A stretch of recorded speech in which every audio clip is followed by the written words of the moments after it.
ನಮಸ್ಕಾರ ವೀಕ್ಷಕರೇ, ನಾನು ನಿಮ್ಮ ದೀಪಕ್ ಕ್ಷತ್ರಿಯ. ಈ ವಾರದ ಇನ್ನೊಂದು ಹೊಸ ಸಂಚಿಕೆಯಲ್ಲಿ ನಿಮ್ಮೆಲ್ಲರಿಗೂ ಸ್ವಾಗತ ಬಯಸ್ತಾ ಇದ್ದೀನಿ. ಬೇಸಿಗೆ ಕಾಲ ಬಂದಾಯಿತು, ಹೊಟ್ಟೆನೇ ಹಶ್ವಾಗಲ್ಲ. ಬರೀ ನೀರು ಕುಡಿದ್ರೆ ಹೊಟ್ಟೆ ತುಂಬೋಗ್ಬಿಟ್ಟಿದೆ. ಬೇರೆ ಏನು ಫುಡ್ ತಿಂದರೂ ಕೂಡ ಕಂಫರ್ಟಾಗಿ ಫೀಲ್ ಆಗಲ್ಲ.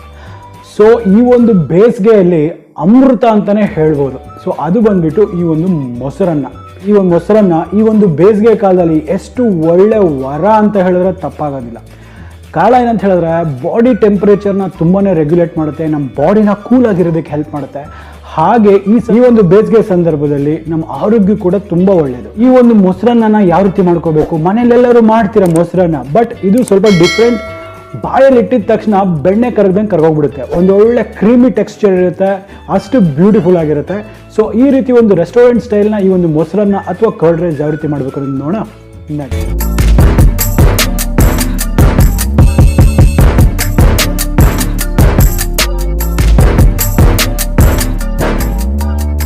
ಈ ಅದ್ಭುತವಾದ ಮೊಸರನ್ನ ಮಾಡೋದಕ್ಕೆ ನಾನು ಮೊದಲನೇದಾಗಿ ಇದರಲ್ಲಿ 1 ಕಪ್ನಷ್ಟು ಅಕ್ಕಿ ತಗೊಳ್ತಾ ಇದ್ದೀನಿ. ಈ ಅಕ್ಕಿನ ಚೆನ್ನಾಗಿ ಒಂದು 2-3 ಸತಿ ತೊಳೆದ್ಬಿಟ್ಟು ಇದನ್ನ ಚೆನ್ನಾಗಿ ನೆನೆಸ್ಕೊಳ್ಳೋಣ. ಇದಕ್ಕೆ ಬೇಕಾಗಿರೋಷ್ಟು ನೀರನ್ನ ಹಾಕಿಬಿಟ್ಟು ಇದನ್ನು ಚೆನ್ನಾಗಿ ನೆನೆಯೋದಕ್ಕೆ ಇದನ್ನ ಒಂದು 30 ನಿಮಿಷಗಳ ಕಾಲ ನೆನೆಯೋದಕ್ಕೆ ಬಿಡೋಣ.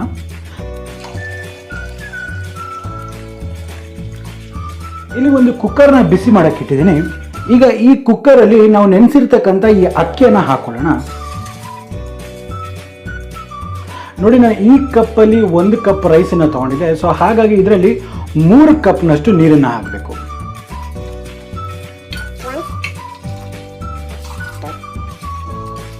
ನೋಡಿ, ಆಕ್ಚುಲಿ ನಾನು ಏನೇ ಅಳತೆಗಳು ತೊಗೊಂಡ್ರು ಪ್ರತಿಯೊಂದು ಒಂದೇ ಕಪ್ಪಲ್ಲಿ ಅಳತೆ ತೊಗೊತೀನಿ. ಸೊ ಹಾಗಾಗಿ ನಾನು 1 ಕಪ್ ಅಕ್ಕಿ ತೊಗೊಂಡಿದ್ದೀನಿ. ಅಂದರೆ ರೆಗ್ಯುಲರ್ ಆಗಿ ನಾವು ಅನ್ನ ಮಾಡ್ಬೇಕಂದ್ರೆ 1 ಕಪ್ಗೆ 2 ಕಪ್ನಷ್ಟು ನೀರು ಹಾಕೊಳ್ತಾ ಇದ್ವಿ. ಮೊಸರನ್ನಕ್ಕೆ ನಮ್ಗೆ ಸ್ವಲ್ಪ ಅನ್ನ ಸ್ವಲ್ಪ ಖುಷಿಯಾಗಿರ್ಬೇಕಾಗುತ್ತೆ, ಅಂದರೆ ಸ್ವಲ್ಪ ಮೆತ್ತಗಿರ್ಬೇಕಾಗುತ್ತೆ. ಸೊ ಹಾಗಾಗಿ ನಾನು 1 ಕಪ್ ಅಕ್ಕಿ ತೊಗೊಂಡಿದ್ದಕ್ಕೆ ನಾನು 3 ಕಪ್ನಷ್ಟು ನೀರು ಹಾಕ್ತಾ ಇದ್ದೀನಿ. ಇದಕ್ಕೆ ರುಚಿಗೆ ತಕ್ಕಷ್ಟು ಉಪ್ಪು ಹಾಕೋಣ. ಈಗ ಈ ಲಿಡ್ಡನ್ನ ಕ್ಲೋಸ್ ಮಾಡಿಬಿಟ್ಟು 3 ವಿಜಿಲ್ ಬರೋವರೆಗೂ ಇದನ್ನ ಕುಕ್ ನೋಡಿ. ಈಗ ಒಂದು 3 ವಿಜಿಲ್ ಆಗಿದೆ. ಈಗ ಈ ಲಿಡ್ಡನ್ನ ಓಪನ್ ಮಾಡೋಣ.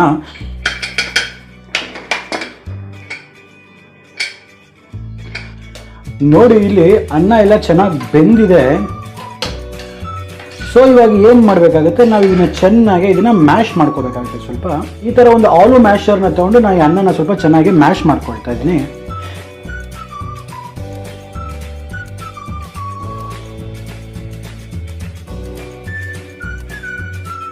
ನೋಡಿ, ಈಗ ಈ ಅನ್ನ ಎಲ್ಲ ಚೆನ್ನಾಗಿ ಸಾಫ್ಟಾಗಿ ಮ್ಯಾಶ್ ಆಗಿದೆ. ಈಗ ಇದನ್ನ ಒಂದು ಬೌಲಿಗೆ ಟ್ರಾನ್ಸ್ಫರ್ ಮಾಡ್ಕೊಳ್ಳೋಣ.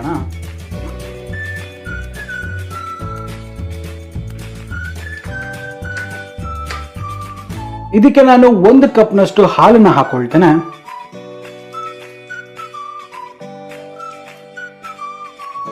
ಮತ್ತೆ 2 ಕಪ್ನಷ್ಟು ಮೊಸರನ್ನ ಹಾಕೊಳ್ತೇನೆ.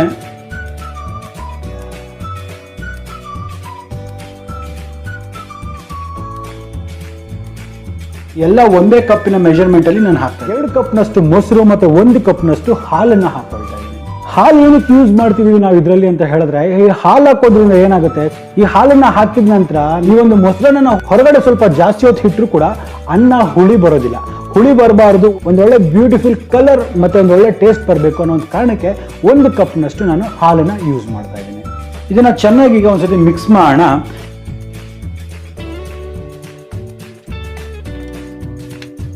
ನೋಡಿ, ಈಗ ಇದು ಚೆನ್ನಾಗಿ ಮಿಕ್ಸ್ ಆಗಿದೆ, ಎಲ್ಲೂ ಲಮ್ಸ್ ಏನು ಫಾರ್ಮ್ ಆಗ್ತಿಲ್ಲ.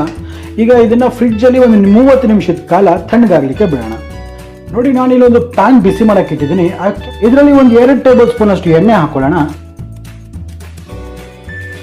ನೋಡಿ, ಎಣ್ಣೆ ಚೆನ್ನಾಗಿ ಕಾದಿದೆ. ಇದರಲ್ಲಿ ಒಂದು 1/4 ಟೀ ಸ್ಪೂನ್ ಅಷ್ಟು ಸಾಸಿವೆ, ಒಂದು 1/4 ಟೀ ಸ್ಪೂನ್ ಅಷ್ಟು ಜೀರಾ, ಒಂದು ಅರ್ಧ ಟೀ ಸ್ಪೂನ್ ಅಷ್ಟು ಉದ್ದಿನಬೇಳೆ,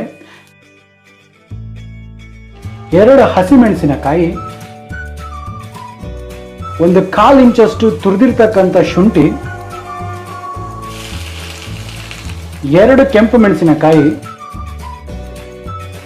1 ಟೀ ಸ್ಪೂನ್ ಅಷ್ಟು ಗೋಡಂಬಿ. Give is A nice mix.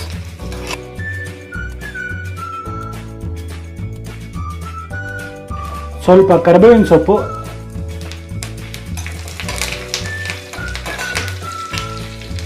ಈಗ ಈ ಒಗ್ಗರಣೆ ರೆಡಿ ಆಗಿದೆ. ಈಗ ಈ ಒಗ್ಗರಣೆ ಎಲ್ಲ ಈ ಮೊಸರನ್ನಕ್ಕೆ ಹಾಕೊಳ್ಳೋಣ. ಇದರಲ್ಲಿ ನನ್ನ ಸೀಕ್ರೆಟ್ ಇಂಗ್ರೀಡಿಯೆಂಟ್ ಬಂದ್ಬಿಟ್ಟು 2 ಟೇಬಲ್ ಸ್ಪೂನ್ ಅಷ್ಟು ಫ್ರೆಶ್ ಕ್ರೀಮ್ನ ಹಾಕೊಳ್ತೇನೆ. ಹಾಗೆ 1 ಟೀ ಸ್ಪೂನ್ ಅಷ್ಟು ಸಕ್ಕರೆ. ಮತ್ತೆ ಇದನ್ನು ಚೆನ್ನಾಗಿ ಒಂದ್ಸತಿ ಮಿಕ್ಸ್ ಮಾಡ್ಕೊಳ್ಳಿ.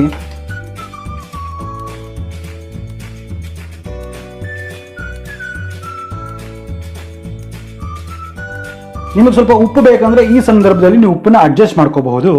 ಕೊನೆಯಲ್ಲಿ ಒಂದು ಸ್ವಲ್ಪ ಕೊತ್ತಂಬರಿ ಸೊಪ್ಪನ್ನ ಹಿಂಗೆ ಹಾಕ್ಬಿಟ್ಟು ಇದನ್ನ ಫಿನಿಶ್ ಮಾಡೋಣ.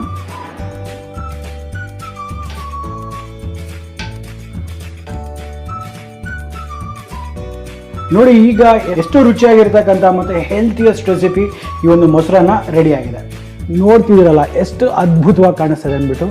ನೀವು ಮನೇಲಿ ಯಾವುದೇ ರೀತಿಯಾಗಿ ನೀವು ಮಾಡಿ ನೋಡಿರ್ಬೋದು, ಬಟ್ ನಾನು ಹೇಳಿರ್ತಕ್ಕಂಥ ವಿಧಾನದಲ್ಲಿ ಒಂದ್ಸತಿ ಮಾಡಿ ನೋಡಿ, ಖಂಡಿತ ನಿಮಗೆ ಅದು ಇಷ್ಟ ಆಗುತ್ತೆ.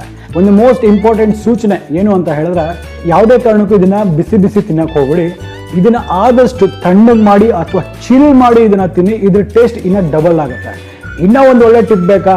ಇದ್ರ ಜೊತೆ ಸ್ವಲ್ಪ ನಿಂಬೆ ಹಣ್ಣು ಅಥವಾ ಮಾವಿನಕಾಯಿ ಉಪ್ಪಿನಕಾಯಿ ಹೇಳೋ ಅವಶ್ಯಕತೆನೇ ಇಲ್ಲ. Beautiful combination. ಸೊ ಟ್ರೈ ಮಾಡಿ ನೋಡಿ. ಸೊ ಅದು ಯಾವ ರೀತಿ ಆಗಿದೆ ಅನ್ನೋದನ್ನ ನಾನು ಕೆಳಗಡೆ ಕಾಮೆಂಟ್ ಸೆಕ್ಷನಲ್ಲಿ ಬರೆದು ತಿಳಿಸೋದನ್ನ ಮರಿಬೇಡಿ. ಹಾಗೆ ನನ್ನ ಫೇಸ್ಬುಕ್ ಮತ್ತು ಇನ್ಸ್ಟಾಗ್ರಾಮ್ ಪೇಜಸ್ನ ಕೂಡ ಲೈಕ್ ಮತ್ತು ಫಾಲೋ ಮಾಡ್ಕೊಳ್ಳೋದನ್ನ ಮರಿಬೇಡಿ. ಸೊ ಹಾಗಾದ್ರೆ ನಾನು ಮುಂದಿನ ವಾರ ಇನ್ನೊಂದು ಹೊಸ ಸಂಚಿಕೆಯಲ್ಲಿ ಭೇಟಿ ಆಗ್ತೀನಿ. ಅಲ್ಲಿವರೆಗೂ ನಾನು ನಿಮ್ಮ ದೀಪಕ್ ಕ್ಷತ್ರಿಯ ಸೈನಿಂಗ್ ಆಫ್. ಆ್ಯಂಡ್ ಜೈ ಹಿಂದ್, ಜೈ ಕರ್ನಾಟಕ, ನಮಸ್ಕಾರ.